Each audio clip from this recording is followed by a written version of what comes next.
Bagian 12. Begitu Darsa memimpin, aku menaiki tangga, nampak Nyai Ontosoro datang gopoh gapah menyambut. Keterlaluan kau Nyo, ditunggu-tunggu begitu lama. Anelis sakit keras merindukan kau. Tuan muda juga sakit Nyai, ku angkat juga kemari. Tak apa, kalau dua-duanya sudah bertemu dan kumpul, semua akan beres, penyakit akan hilang. Memalukan kata-kata itu, namun terasa sebagai antitoksin yang mulai mencabarkan si Palakia dalam kepala. Nyai menangkap bahuku, berbisik lunak pada kupingku sambil tersenyum. Suhumu memang agak naik, tidak apa, mari ke atas nak, adikmu sudah terlalu lama menunggu, kau kirimkan kabar pun tidak. Suaranya begitu lembut langsung masuk ke dalam hati, seakan ia ibuku sendiri, bundaku tersayang, dan aku tak lain bocah kecil dalam bimbingannya. Namun tak urung mataku jalang ke sana sini, Robert setiap waktu bisa meloncat dari kegelapan dan menerkam aku dengan otot-ototnya yang perkasa. Di mana Robert? Tanyaku waktu mendaki tangga. Tak perlu kau tanyakan, dia anak bapaknya. Mengapa aku jadi begini lunak di tangan wanita seorang ini, seakan segumpal lempung yang bisa dibentuknya sesuka hatinya. Mengapa tak ada perlawanan dalam diriku, bahkan kehendak untuk bertahan pun tiada. Seakan ia tabu dan dapat menguasai pedalaman diriku dan memimpinku ke arah yang aku sendiri kehendaki. Loteng itu jauh lebih mewah, hampir seluruh lantai koridor digelari permadani. Rasanya diri menjadi seekor kucing, dapat melangkah tanpa meninggalkan bunyi. Jendela-jendela yang terbuka melelahkan pemandangan sampai jauh-jauh pada batas nan jauh di sana. Sawah dan ladang dan hutan membentang sambung menyambung. Serombongan kecil orang sedang menyelesaikan panen taraf terakhir. Sawah yang tertinggal tiada tergarap sedang menunggu penghujung akhir musim kemarau. Memang koran-koran mengabarkan panen besar tahun ini berlimpahan, tak perlu mendatangkan beras bermutu rendah dari Siam, sekalipun sawah-sawah tersubur di Jawa Timur dan Tengah praktis hanya menghasilkan gula. Pertanda, kata salah seorang juru tinjau, Ratu Wilhelmina direstui Tuhan sebagai ratu termuda, pada usia sangat muda sebagai ratu. Kami berdiri di depan ranjang, Nyai memperbaiki letak selimut Anelis, buah dada darah itu nampak menjurang dari bawahnya, dan Nyai mengalihkan tangan anaknya pada tanganku. Anelis sayang, dengan beratnya gadis itu membuka mata, tak menoleh juga tak melihat. Mata pandang berat itu disapukannya pada langit-langit, kemudian tertutup lagi. Mingke Nyo, nak, jagalah buah hatiku ini, bisik Nyai. Kalau kau sendiri sakit, sembuhlah sekarang juga, bawa anakku sembuh bersamamu. Suaranya terdengar seperti doa. Ia pandangi aku dengan mata memohon dengan amat sangat. Terserah padamu nak, asal anakku bisa sembuh. Kau terpelajar, kau mengerti maksudku. Ia menunduk seperti malu melihat padaku. Kedua belah tangannya memegangi lenganku. Mendadak ia berbalik pergi keluar kamarku. Gagapi tangan Anelis di bawah selimut dingin. Ku dekatkan mulutku pada kupingnya dan ku panggil-panggil namanya pelan. Ia tersenyum, tapi matanya tetap tertutup. Suhu badannya tak terlalu tinggi.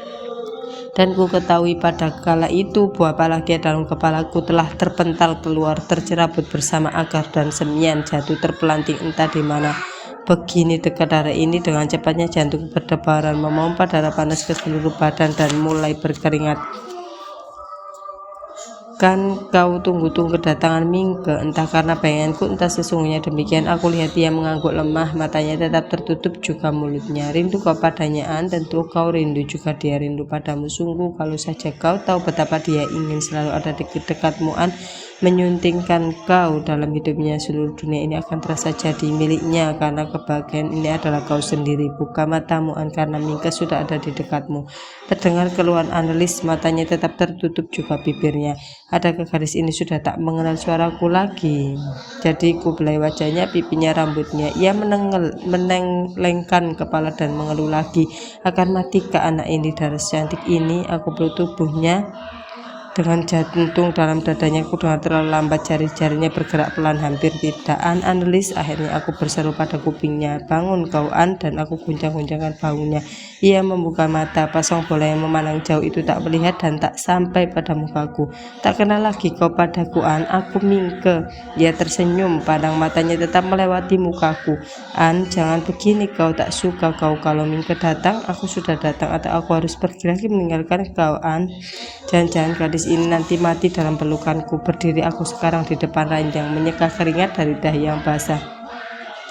Teruskan Nyo, Nyai memberanikan dari pintu. Ajak dia bicara terus, memang itu yang dianjurkan Dokter Martinet. Aku menoleh. Nyai sedang menutup pintu dari luar. Hatiku lega karena anjuran itu.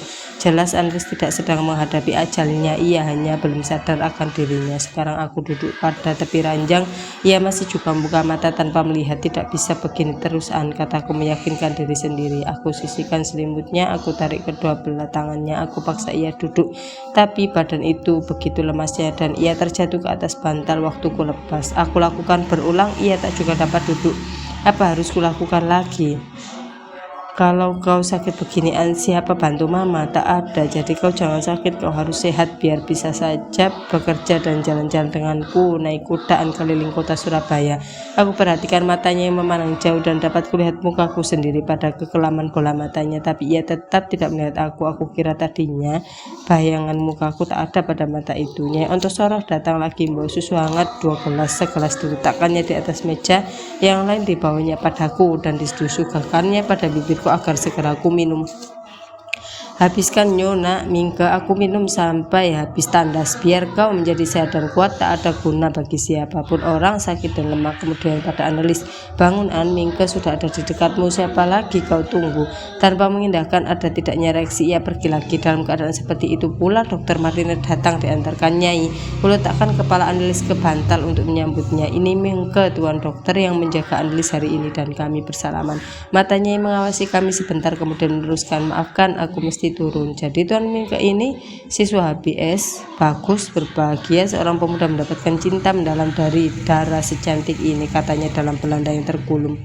Baru kira-kira sejam lalu di sini Tuan Dokter, seperti ini juga keadaan Annelies waktu aku datang. Aku khawatir Tuan. Lelaki berumur 40-an tahun itu tertawa lepas bergeleng dan mengguncangkan bauku. Tuan suka pada gadis ini? Jawab terus terang. Suka Tuan Dokter, tidak punya maksud mempermainkan kan? Ia meletakkan pandang padaku. Mengapa mesti mempermainkan? Mengapa? Karena siswa HBS biasanya jadi pujaan para gadis, selamanya begitu sejak sekolah itu berdiri, juga di Betawi juga di Semarang. Aku ulangi, Tuan Mingke, Tuan tidak bermaksud mempermainkannya. Melihat aku diam, ia meneruskan, hanya satu yang dibutuhkan gadis ini, Tuan sendiri. Dia mempunyai semuanya kecuali Tuan. Aku menunduk, kekacauan berkecamuk dalam dada. Memang tak ada maksudku mempermainkan Annelies, juga tak pernah berniat untuk bersungguh-sungguh dengan seorang gadis. Sekarang Annelies menghendaki diriku seutuhnya untuk dirinya. Sungguh aku sedang diuji oleh perbuatan sendiri dan pertimbangan batin yang memaksa aku mengiyakan apa yang belum lagi kuyakini. Kan Tuan suka kalau dia sadarkan diri lagi? Tentu saja Tuan suka sekali dan terima kasih banyak. Dia akan sadar kembali. Memang terus-menerus kubius sampai Tuan datang. Jadi Tuan sebenarnya yang menyebabkan dia terlalu lama dibius. Tanpa ada Tuan dalam keadaan sadar, dia akan menanggung kerusakan. Tanpa Tuan dalam biusan terlalu lama bisa rusak jantungnya. Semua kembali pada Tuan. Tuan yang menyebabkan. Maafkan, memang Tuan yang dipilihnya untuk menerima risiko. Aku tak menyambut dan ia bicara terus kemudian. Sebentar lagi dia akan sadar, 1/4 jam lagi kira-kira. Kalau sudah mulai agak sadar, mulailah Tuan bicara padanya manis-manis saja. Jangan ada kata keras atau kasar. Semua tergantung pada Tuan. Jangan kecewakan dia, jangan dibikin hatinya jadi kecil. Baik Tuan Dokter. Tuan naik dalam tahun pelajaran baru ini? Naik Tuan. Selamat Tuan, tunggu terus dia sampai bebas dari pengaruh bius. Siapa nama keluarga Tuan kalau aku boleh bertanya? Tak ada Tuan. Ia mendehem tanpa menelannya. Pandangnya menyeka wajahku sekilas saja, kemudian ia pergi ke jendela melihat perladangan dan taman di samping rumah. Mari Tuan kemari, undangnya tanpa menoleh, dan aku berdiri di sampingnya di belakang jendela. Mengapa Tuan sembunyikan nama keluarga Tuan? Memang tak punya. Apa nama Kristen Tuan? Tak punya Tuan. Bagaimana mungkin di HBS tanpa nama keluarga, tanpa nama Kristen? Kan Tuan tidak bermaksud mengatakan pribumi. Memang pribumi Tuan. Ia menoleh padaku, suaranya menyelidik. Bukan begitu, adat pribumi sekalipun sudah di HBS. Tuan menyembunyikan sesuatu.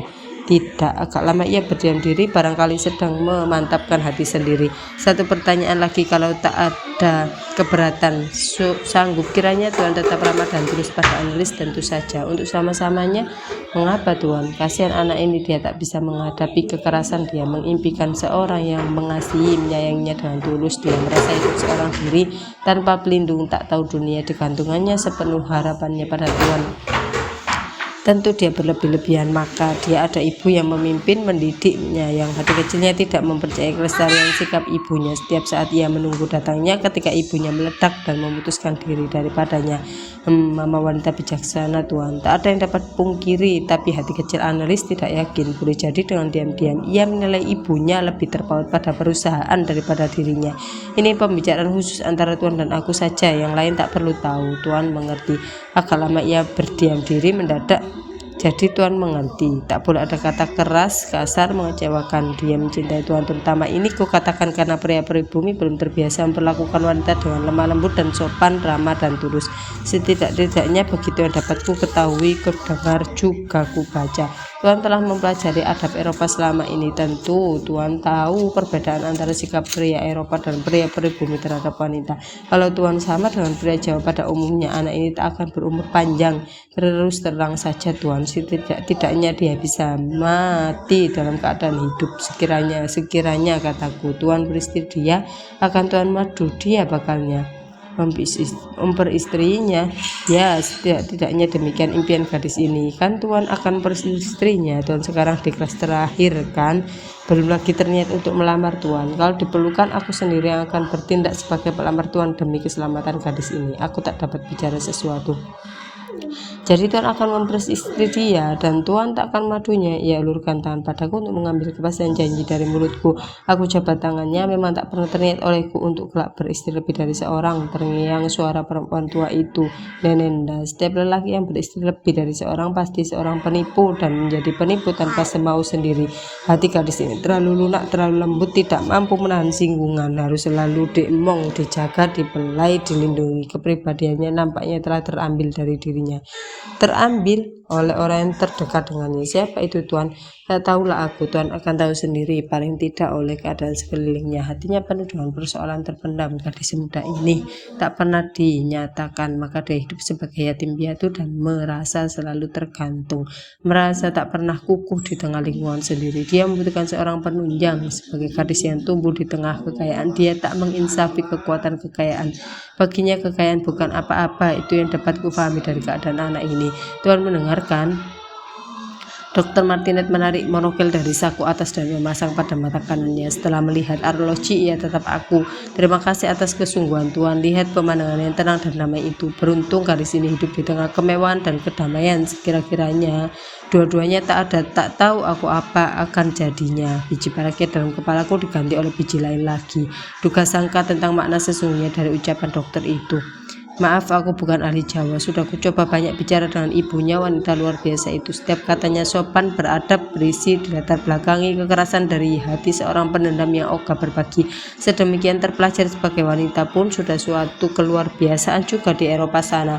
Aku kira memang bukan secara sadar dia telah menjadi demikian. Ada satu atau banyak pengalaman yang jadi penggerak, aku tak tahu apa. Hatinya sangat keras, berpikiran tajam, tetapi dari semua itu sukses dalam segala usahanya yang membuat dia jadi seorang pribadi yang kuat dan berani. Tetapi dia pun satu kegagalan besar dalam satu hal tertentu, bisa dimengerti. Setiap otodidak punya kegagalan menyolok.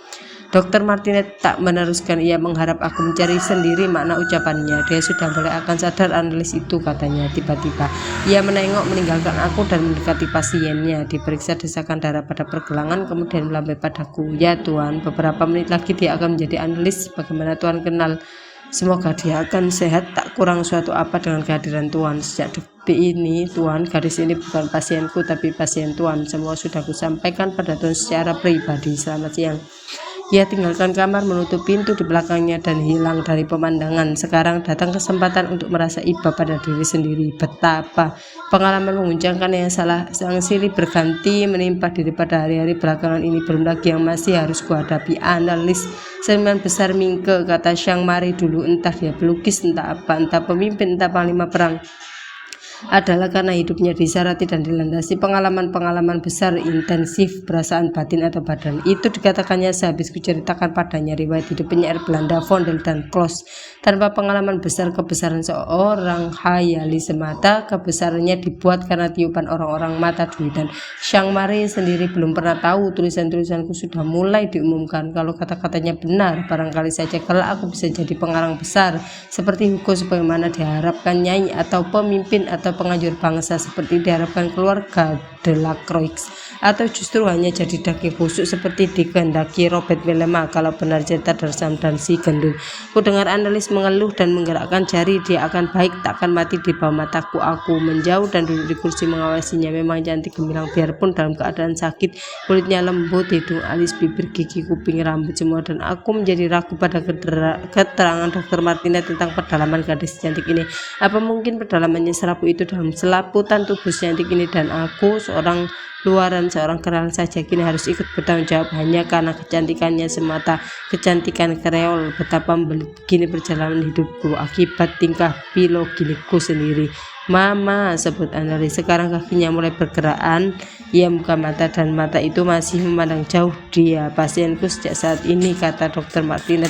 Ku tahan tawa, mengerti bahwa maksudnya sekarang akulah dokter yang harus menyembuhkannya. Ku ambil susu dari meja, ku angkat lehernya dengan lenganku dan ku minumkan sedikit pada mulutnya. Ia mulai mencicip dan berkecap. Betul, dia mulai akan sadar diri. Lebih banyak lagi ku minumkan. Ia mulai menekuk. Analis, ku minum sampai habis, kataku, dan ku minumkan lebih banyak. Ia menekuk dan menekuk. Nyai masih membawa makan siang untuk 2 orang. Mengapa mesti kerjakan sendiri, Ma? Bukan begitu, tak ada orang lain boleh masuk atau naik kemari. Jadi betul kata dokter, dia sudah harus akan bangun sekarang. Hampir Maya mingke, kata Tuan dokter, hanya kau yang harus merawatnya. Terserahlah padamu. Ia keluar lagi. Analis membuka mata lagi dan mulai melihat padaku. Apa yang sakit? Anian tak menjawab, hanya memandang padaku jua. Ku letakkan kembali kepalanya ke bantal. Bentuk hidungnya yang indah itu menarik tanganku untuk membelainya. Ujung-ujung rambutnya berwarna agak coklat jagung dan alisnya lebar dan alisnya lebat subur seakan pernah dipupuk sebelum dilahirkan, dan bulu matanya yang lengkung panjang membuat matanya seperti sepasang kejora bersinar di langit cerah. Pada langit wajahnya lebih cerah.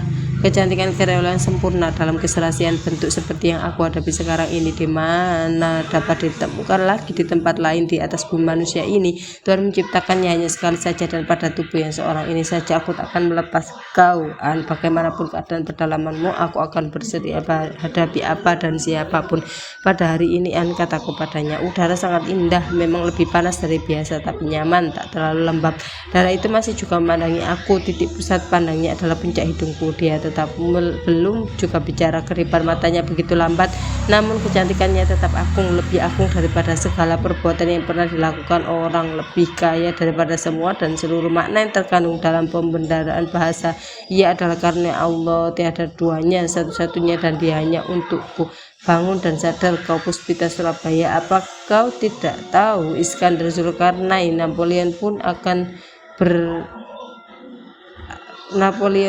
berlutut memohon kasihmu, bahwa untuk dapat menyentuh kulitmu mereka akan bersedia mengorbankan seluruh bangsa dan negerinya. Bangun Puspitaku, karena kehidupan ini merugi tanpa kesaksianmu, dan tanpa setauku telah ku kecup bibirnya dalam keadaan sepenuh sadarku. Nafas panjang dihembuskannya memutih mukaku, kembali kupandangi dia. Bibirnya tersenyum, juga matanya belum bisa bicara. Maka aku terus juga mengobrol kata seperti Soleman dalam puji-pujiannya pada para perawan Israel. Dagu, dada, pipi, betis, pandang, mata itu sendiri, leher, rambut, semua dan segala. Baru aku berhenti waktu dengar, Mas Alisku, seruku, memutuskan. Kau baik sekarang, mari bangun, mari berjalan, mari. Ia mulai bergerak, tangannya melambai dan aku sambut tangan itu. Mari ku gendong, dan aku gendong dia. Aku gendong dan aku tidak kuat. Badan apa ini tak kuat menggendong darah. Ku turunkan kakinya, melangkah gemetar, badannya terhuyung. Aku papa persetan dengan kursi meja ranjang. Aku bawa dia ke jendela tempat sebentar tadi aku berdiri samping Dr. Martinez dan mengangkat aku jadi dokter. Pemandangan perladangan yang luas terbentang di depan mata, dan matahari sudah mulai miring. Lihat sanaan, sayup hutan itu membatasi pemandangan kita, dan gunung gemuning dan lantik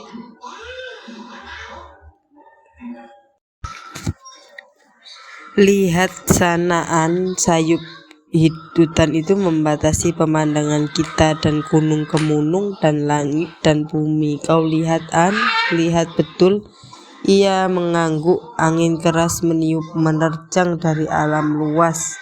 seperti dicorongi memasuki lubang jendela. Annelies menggigil dingin. Tidak, lebih baik kau tidur lagi. Aku ingin di dekatmu begini lama sekali dan kau tak juga datang. Aku sudah datang, Anne. Jangan kendorkan peganganmu, Mas. Kau kedinginan begini. Cukup hangat sekarang. Hutan di kejauhan sana nampak lain dari biasanya. Juga angin, juga gunung-gunung itu, juga burung-burung. Kau sudah sembuh, Anne. Kau sudah mulai sehat. Aku tak mau sakit. Aku tidak sakit, hanya menunggu kedatanganmu. Sakitku sendiri juga hilang, Anne, kalau kau ingin tahu. Sesuatu menarik kepalaku untuk berpaling, dan kulihat sekilas Nyai dan Dr. Martinet pada kiraian daun pintu. Mereka tak jadi masuk dan menutupnya kembali.